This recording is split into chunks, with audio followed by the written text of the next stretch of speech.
سبحان اللہ وبحمدہ عدد خلقہ ورضا نفسہ وزنة عرشہ ومداد کلماتہ. سبحان اللہ، پاک ہے اللہ، وبحمدہ، اور اس کی تعریف کے ساتھ، یعنی میں اس کی پاکی بیان کرتی ہوں. عدد خلقہ، اس کی مخلوق کی تعداد کے مطابق، کے برابر. عدد گنتی، تعداد. خلق بمعنی مخلوق، یعنی جتنی اس کی مخلوق ہے، اس کی جتنی تعداد ہے، جتنی اس کی کریشن ہے، ان سب کی تعداد کے برابر، گنتی کے برابر.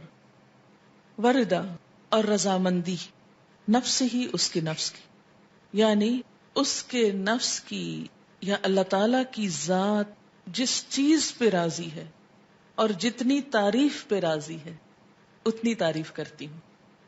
وزنۃ عرشہ، اور اس کے عرش کے وزن کے برابر، یعنی جس عرش پر اللہ تعالی متمکن ہے اس کا جتنا وزن ہے ہم تو اس کا احاطہ بھی نہیں کر سکتے، اس کے برابر.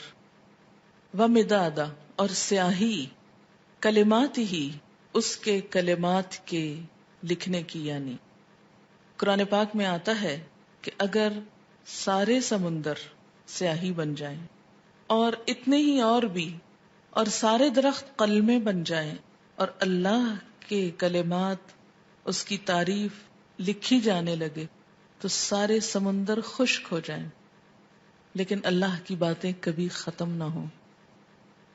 تو اس لیے اس کے کلمات یا اس کی باتیں لکھنے کے لیے جتنی سیاہی چاہیے اس کے برابر. یہ مسنون تسبیح ہے اور بہت ہی خوبصورت. چند لفظ ہیں لیکن ایک بندہ مومن کے دل کے اندر اللہ تعالی کی محبت کے لیے، اس کی عظمت بیان کرنے کے لیے جو اس کے جذبات ہیں اس کی ایک عکاسی ہے. اب دیکھیں کہ اللہ تعالی کی ذات جتنی بلند ہے اور اس میں جتنی خوبیاں ہیں ان کا احاطہ کرنا ہم جیسے کم عقل اور حقیر انسانوں کے لیے ممکن ہی نہیں. نہ وہ ہماری عقل میں سما سکتا ہے، نہ ہمارے تصور میں، اور نہ ہی ہماری اتنی زندگی ہے، نہ ہماری اتنی قوت ہے، نہ اتنی طاقت ہے، مجال ہے کہ ہم واقعی اس کی تعریف کا حق ادا کر سکیں. اس کی تسبیح کائنات کی ہر چیز بیان کر رہی ہے. وَإِن مِّن شَيْءٍ إِلَّا يُسَبِّحُ بِحَمْدِهِ، کوئی چیز ایسی نہیں جو اس کی تسبیح نہ کر رہی ہو. وَلَٰكِن لَّا تَفْقَهُونَ تَسْبِيحَهُمْ، لیکن تم ان کی تسبیح کو سمجھتے نہیں ہو. سبح للہ ما فی السماوات وما فی الارض، تسبیح کر رہی ہے اللہ کی ہر وہ چیز جو آسمانوں میں ہے اور ہر وہ جو زمین میں ہے. جب ہر چیز اس کی تسبیح میں لگی ہوئی ہے تو میری زبان اس کی تسبیح سے خالی کیوں رہے؟ اگر میں نہیں کروں گی تو میری محرومی ہے. اللہ تعالیٰ کا تو کچھ بھی نقصان نہیں. بے شمار فرشتے صرف پیدا ہی اس لیے ہوئے ہیں کہ وہ اللہ کی تسبیح بیان کریں، اس کی تعریف بیان کریں. اس لیے تسبیح کرنا سراسر خود انسان کے اپنے فائدے کے لیے ہے. اس طرح انسان باقی کائنات کا ہم نوا ہو جاتا ہے.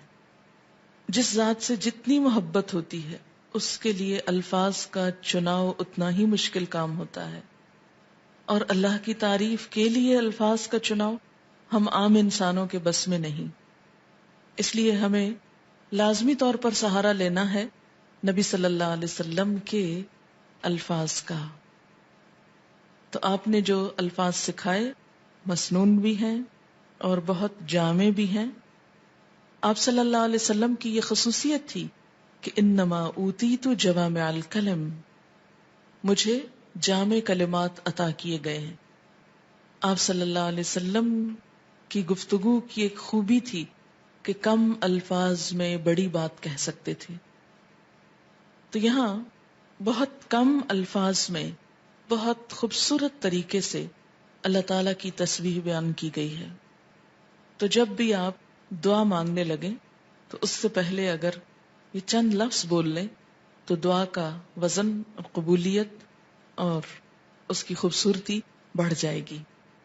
اب دیکھیں کہ دعا کے شروع میں اور آخر میں تسبیح پڑھنا اور درود شریف پڑھنا ایک ایسا ہی ہے کہ جیسے کسی کو کچھ دینے کے لیے آپ ایک خوبصورت جیسے گفٹ پیپر ہوتا ہے یا اچھا کوئی برتن ہو سکتا ہے یا کوئی بھی چیز جس میں آپ کوئی چیز ڈال کر دے رہے ہیں.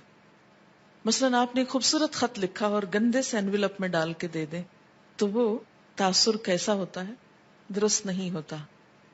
اسی طرح آپ اچھی سے اچھی بات کہنا چاہیں مگر الفاظ اچھے نہ ہوں تو اس کے اندر خوبی نہیں آئے گی اچھی سے اچھی بات میں.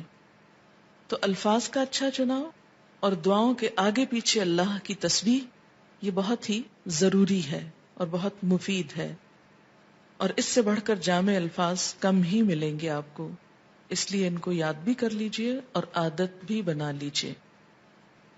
اب اس شعور کے ساتھ جو کچھ ہم نے اس کا معنی سمجھا ہے، مثلاً عدد خلقی ہی، تو آپ سوچئے ذرا کہ اس کی مخلوق کی گنتی، مثلاً کہا یہ جاتا ہے کہ آسمانوں پر جتنے ستارے ہیں اگر ان کو فرضی نام دے دیے جائیں، مثلاً ABCD، تو ان ناموں سے پکارنے میں یا ان کی صرف گنتی کرنے میں 400 ملین سال چاہیے، کیونکہ انسان نمبر ایک تو احاطہ ہی نہیں کر سکتا. اور اگر صرف گننے لگے ان کو، صرف ستاروں کو، ابھی زمین کے ذرات کو نہیں، ریت کے ذرات کو نہیں، اگر آپ میں سے ہر ایک کو پورا کراچی شہر مثلاً سمندر کے کنارے پہنچ جائے اور ایک ایک گلاس ریت کا اٹھا کر اس کو دے دیا جائے ہر شخص کے کہ اس کے ذرات گنو، تو میرا خیال ہے کہ صرف وہ ذرے گننے میں اس کو کئی سال لگ جائیں، ایک عمر بیت جائے. تو ہم نہ تو یہ ذرات گن سکتے ہیں، نہ یہ ستارے گن سکتے ہیں، اور نہ ہی ہماری اتنی عمر ہے. تو یہ ایک تسبیح لے کے اگر ہم چند دفعہ سبحان اللہ کہہ بھی دیتے ہیں تو اس سے حق نہیں ادا ہوتا. سارا دن بھی بیٹھ کے تسبیح پڑھیں تو مت کبھی سوچیں کہ ہم بڑے عبادت گزار ہو گئے اور بہت کچھ کر لیں. کچھ نہیں کیا. کبھی اپنی عبادت کا انسان کو غرور نہیں آنا چاہیے، نہ کبھی عبادت کے تکبر میں مبتلا ہوں، کیونکہ ہم اللہ کا حق ادا کر ہی نہیں سکتے. تو پھر جب انسان یہ کہتا ہے عدد خلقہ ہی، تو گویا وہ سب کچھ گنا گیا جو آپ ویسے نہیں گن سکتے. لیکن شرط یہ کہ دل سے کہیں عدد خلقہ ورضا نفسہ، اتنی تسبیح جس پہ وہ راضی ہو جائے، بس مجھے اس کو راضی کرنا ہے. میں جب تک تسبیح کروں گا جب تک وہ راضی ہو جائے، اس کی رضا کے برابر. وزنۃ عرشہ، اور وزن میں اس کا عرش، اس سے وزنی کوئی چیز نہیں، اور اس کے کلمات لکھنے کی سیاہی کے برابر. وہ کتنی ہے اس کا احاطہ بھی ہم نہیں کر سکتے. اب آپ دیکھیں لیکوڈ بھی آ گیا اور ایبسٹریکٹ چیز بھی آ گئی اور ٹھوس چیز بھی آ گئی، یعنی ہر چیز کا ایک طرح سے احاطہ کیا گیا. اب اس تصور کے ساتھ تسبیح پڑھی، سبحان اللہ و بحمدہ عدد خلقہ ورضا نفسہ وزنۃ عرشہ ومداد کلماتہ